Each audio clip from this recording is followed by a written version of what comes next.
একটু ধাক্কা দিবেন না, চিন্তিত থাকে।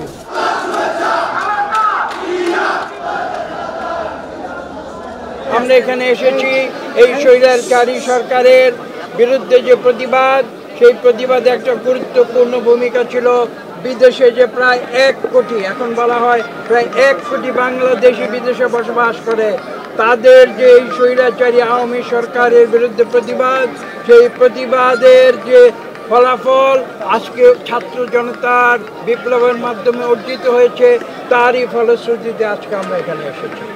এবং আমাদের বিদেশে যারা এই দেশ থেকে চলে যেতে বাধ্য হয়েছিল, গায়েবী মামলা, মিথ্যা মামলা, প্রতিহিংসার মামলা, সেই মামলায় জর্জরিত হয়ে বাংলাদেশ ছেড়ে বিদেশে গিয়ে তারা আশ্রয় নিয়েছিল, তারা আজকে ফিরে এসেছে। আপনারা বুঝতে পারছেন, জানতে চেয়েছেন কেন ফিরে এসেছে। তারা ফিরে এসেছে স্বাধীন বাংলাদেশে, আজকে মুক্ত নিঃশ্বাস নিতে ফিরে এসেছে। এবং অনেকে বলেন, আপনারা শুনেছেন, মানুষের এমন একটি অনুভূতি হয়েছিল যেন আমরা পুনরায় দ্বিতীয়বারের মতো যেন আমরা আবার স্বাধীনতা লাভ করেছি। এটাই হচ্ছে বাস্তব সত্য। আপনারা তাত্ত্বিকেরা যত বিশ্লেষণ করেন না কেন, তার্কিকেরা যত তর্ক করেন না কেন, এটা অস্বীকার করতে পারবেন না।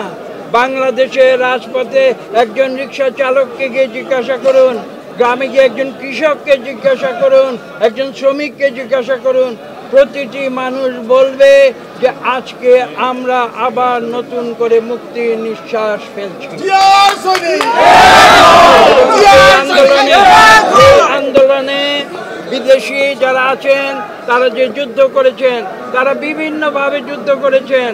তারা আওয়ামী লীগের মতো লগি বৈঠা নিয়ে যুদ্ধ করেন নাই।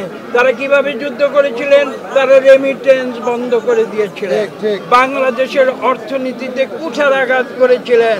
এবং আজকে যে আওয়ামী লীগ সরকারের যে পতন, সেই আওয়ামী লীগ সরকারের পতনের আরও একটি প্রধান কারণ তাদের অর্থনৈতিক যে ব্যর্থতা, তাদের দুর্নীতি, তাদের লুটপাট। তারা লক্ষ কোটি টাকা এদেশ থেকে পাচার করে বিদেশে নিয়ে গিয়েছিল।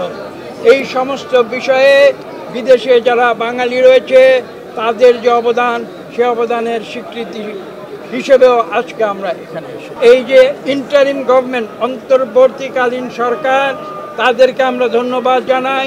তারা একটি ভালো ব্যবস্থা নিয়েছে, একটি নির্বাচন কমিশন তারা প্রতিষ্ঠা করেছে। আমি বিশ্বাস করব এই নির্বাচন কমিশন তাদের সবচেয়ে গুরুত্বপূর্ণ সংস্কার পৃথিবীতে হাজার হাজার হতে পারে। পৃথিবীর আদিমকাল থেকে পৃথিবীতে মানব সভ্যতা সংস্কারের মাধ্যমে উন্নত থেকে উন্নততর হয়েছে। কাজে সংস্কার একটি চলমান প্রক্রিয়া, এটা কোনো দিন থেমে থাকে না। কাজে সংস্কার সবাই করবে। আজকে যে আমরা সংস্কার করছি, আগামীকাল সেটাকে আবার সংস্কার করতে হবে। কাজে এই কথা ভুলে গিয়ে আমাদের যেটা মনে রাখতে হবে যে এই ছাত্র জনতা বর্তমান অন্তর্বর্তীকালীন সরকারকে একটি ম্যান্ডেট দিয়েছে। ম্যান্ডেটটি কি? স্বৈরাচার থেকে গণতন্ত্রে রূপান্তর করতে হবে। এটাই হচ্ছে এই সরকারের মূল এবং প্রধান ম্যান্ডেট। এবং সেই ম্যান্ডেট পালন করার জন্যে যে সমস্ত অত্যাবশ্যকীয় যে সংস্কার আছে, সেগুলো তারা সম্পাদন করবে। এবং আমি বলেছি, তার একটি গুরুত্বপূর্ণ সংস্কার ছিল নির্বাচন কমিশন পুনর্গঠন। সেটা তারা করেছে এবং এর জন্য আমরা তাকে ধন্যবাদ জানাই। আমরা এটাও বলেছি যে এই সরকারের সঙ্গে আমরা সর্বভাবে সহযোগিতা করছি, কিন্তু এই সরকারকে অহেতুক কোনো বিলম্ব করলে হবে না।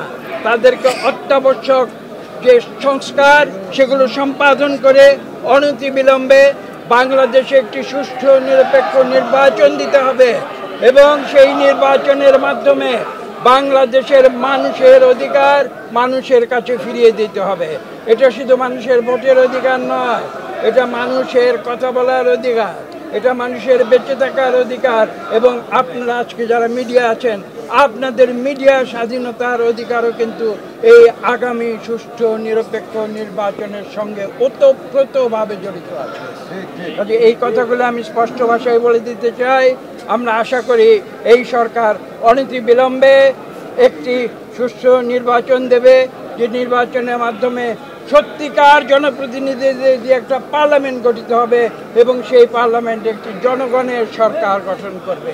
বিএনপি ক্ষমতার জন্য রাজনীতি করে না, আমরা জনগণের সেবা করার জন্য রাজনীতি করি।